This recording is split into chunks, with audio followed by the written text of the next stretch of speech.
Hello दोस्तों, मेरा नाम है सिद्धार्थ सिन्हा और ये जो वीडियो है आपका जेआईबी का legal and regulatory aspects of banking number 40 meaning and essentials of contract, इसका ये पार्ट 1 वीडियो है।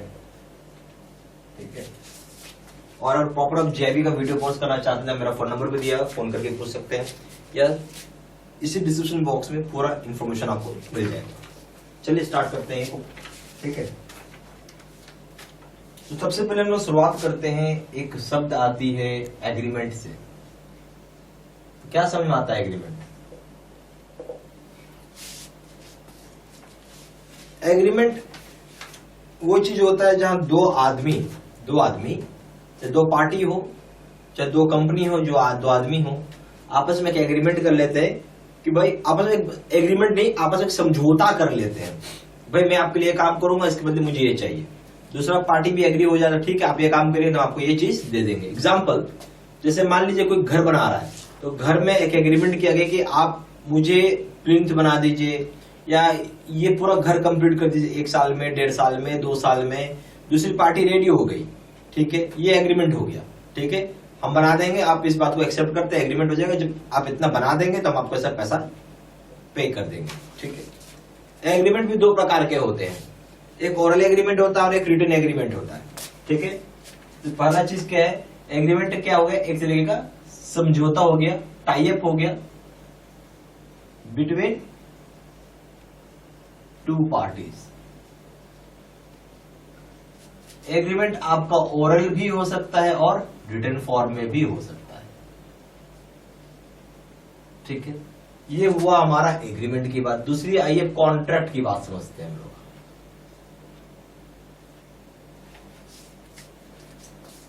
कॉन्ट्रैक्ट में सबसे बड़ी खास बात है कि इसको कानून की नजर में इसे लीगल माना जाता है। क्या माना जाता है? कॉन्ट्रैक्ट को कानून की नजर में लीगल माना जाता है, यानी एक कानून है। ये क्या है? Enforceable in court of law, क्योंकि ये इंडियन कॉन्ट्रैक्ट एक्ट 1872 का ये कानून है, उसके तहत है।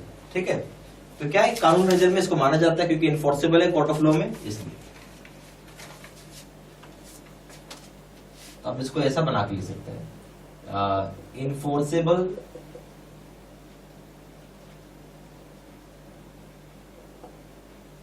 in a court of law because it is law under Indian Contract Act 1872। तो बोलता है कि इन्फोर्सेबल है कोर्ट ऑफ लॉ में, क्योंकि ये खुद एक कानून है। कौन सा कानून है? इंडियन कॉन्ट्रैक्ट एक्ट 1872 के तहत एक कानून बना हुआ। कॉन्ट्रैक्ट का मतलब हो गया इन्फोर्सिबिलिटी, एग्रीमेंट प्लस इन्फोर्सिबिलिटी। ठीक है, हम ये बोल सकते हैं कि contract is equal to agreement plus enforceability है। तो कॉन्ट्रैक्ट क्या हो गया? एग्रीमेंट प्लस इन्फोर्सिबिलिटी हो गया। फिर सारा का सारा कॉन्ट्रैक्ट्स जो होता है वो क्या होता है? एग्रीमेंट होती है। सारी की सारी कॉन्ट्रैक्ट्स एग्रीमेंट होती हैं, बट सारी एग्रीमेंट्स कॉन्ट्रैक्ट नहीं हो सकता। सारा सारा कॉन्ट्रैक्ट्स क्या है? एग्रीमेंट है, पर सारा का सारा एग्रीमेंट कॉन्ट्रैक्ट नहीं हो सकता। हमेशा याद रखिएगा। ठीक है, all contracts are agreements, but all agreements are not contract।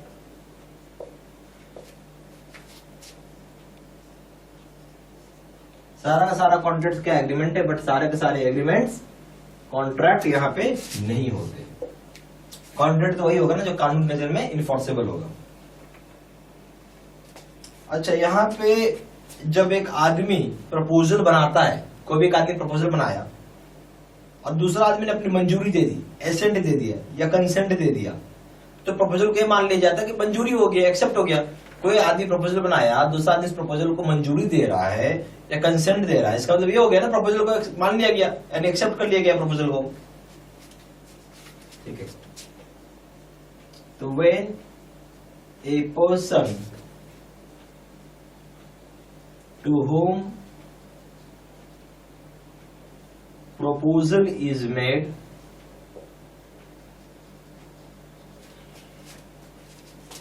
signifies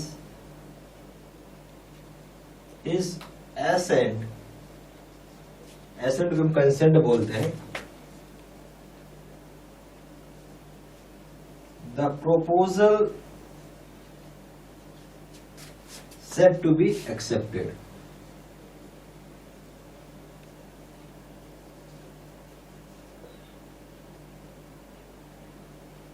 ठीक है, बोलता है जब पर्सन को प्रपोजल बनाया जाता है, जो भी इंसान के ऊपर प्रपोजल बनाते हैं, ठीक है, अब उसने अपना मंजूरी दे दिया, ठीक है, यानी कंसेंट दे दिया, तो प्रपोजल को हम लोग एक्सेप्टेड मानेंगे।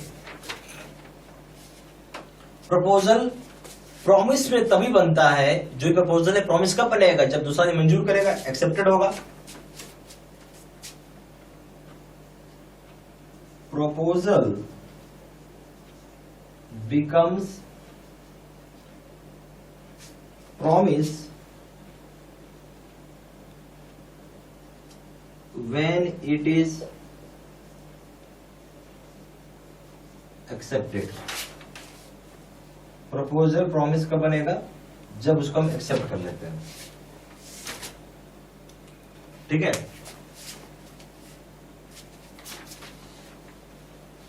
ये सारा पॉइंट प्लीज लिखते चलिएगा।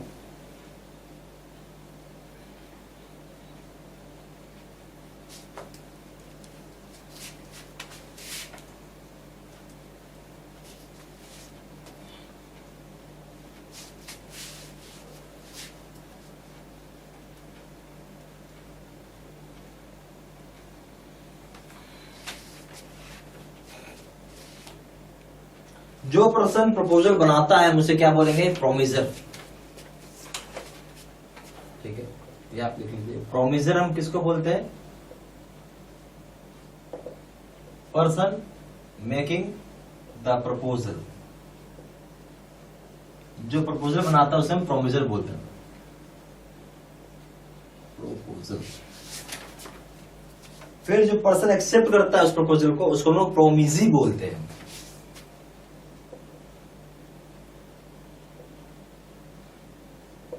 फिर पर्सन एक्सेप्टिंग द प्रपोजल, उसको क्या बोलते हैं, प्रोमिजी। एग्रीमेंट तो समझिए कि दोनों तरीके से हो सकता है, ऑरल हो सकता है, रिटन हो सकता है, दोनों वैलिड होते हैं। और रिटन एग्रीमेंट को ही केवल हम इन्फोर्स कर सकते हैं कोर्ट ऑफ लॉ में, ये याद रखिए, जिसे हम कॉन्ट्रैक्ट बोलते हैं। तो आप बोल सकते हैं कि एग्रीमेंट में बी रिटेन, में बी ओरल और रिटेन। ठीक है, बोथ आर वैलिड। वैलिड तो बोथ है, उसमें कोई दिक्कत नहीं, बोथ आर वैलिड है। बट रिटेन एग्रीमेंट को ही हम इन्फोर्स कर सकते हैं। But written agreement is only enforceable in court of law।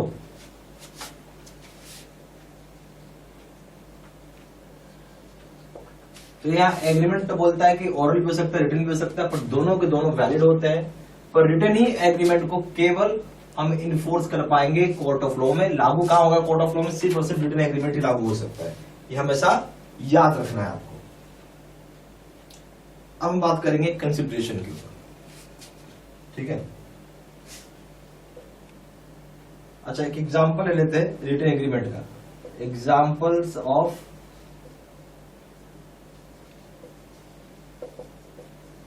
Written agreement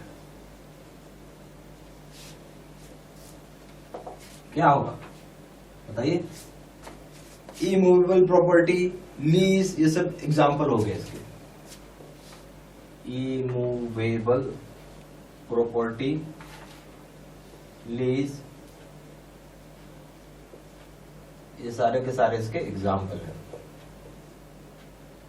ठीक है, कंसिडरेशन में पाइए।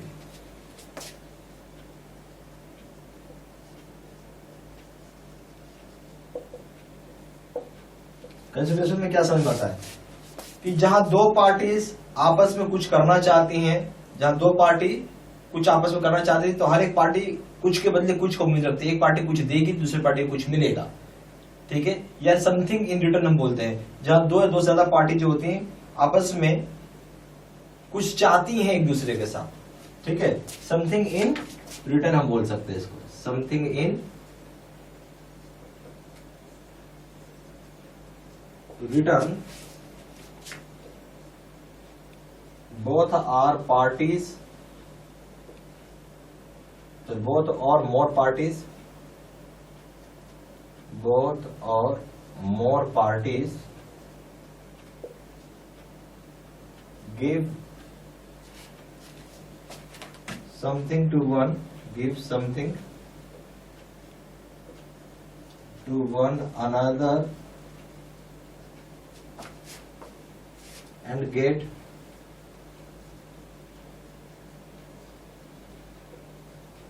Something in return. तो समथिंग इन रिटर्न का ये मतलब हो जाता है कि दोनों या दो से ज्यादा पार्टियां जो है एक दूसरे के साथ कुछ चाहती हैं और उसके बदले कुछ लेना या कुछ रिटर्न वो आपस में चाहती हैं। अब आइए फ्री कंसेंट।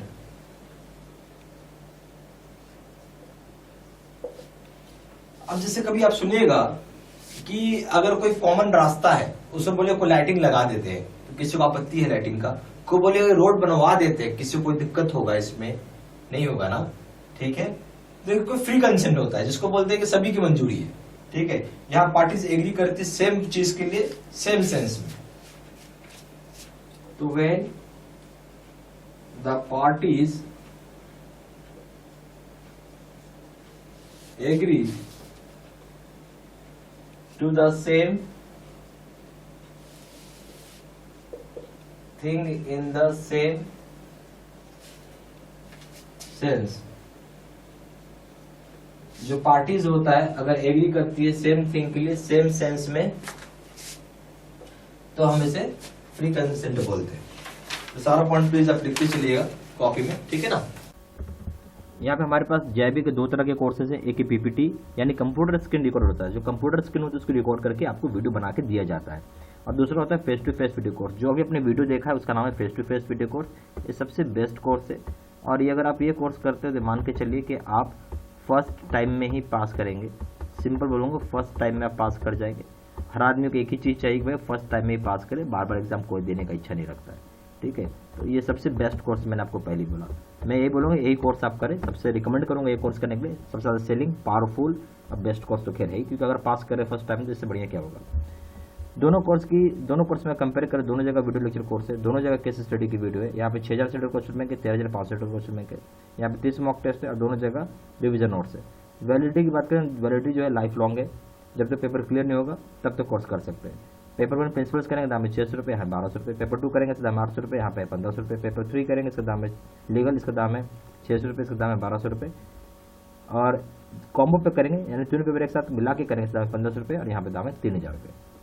जहाँ जानकारी के लिए फोन कर सकते हैं। फोन नंबर हो जाएगा 4 times 9685127। दूसरा नंबर है 7827546946। वेबसाइट में जाकर डायरेक्टली ऑनलाइन ऑर्डर प्लेस कर सकते हैं। वेबसाइट हो जाएगा www.jibstudymaterial.com। ईमेल आईडी हो जाएगा seed3@gmail.com। ये सारी इन्फॉर्मेशन मैंने इसी वीडियो के डिस्क्रिप्शन बॉक्स में भी डाल दी है। ठीक है, थैंक यू वेरी मच।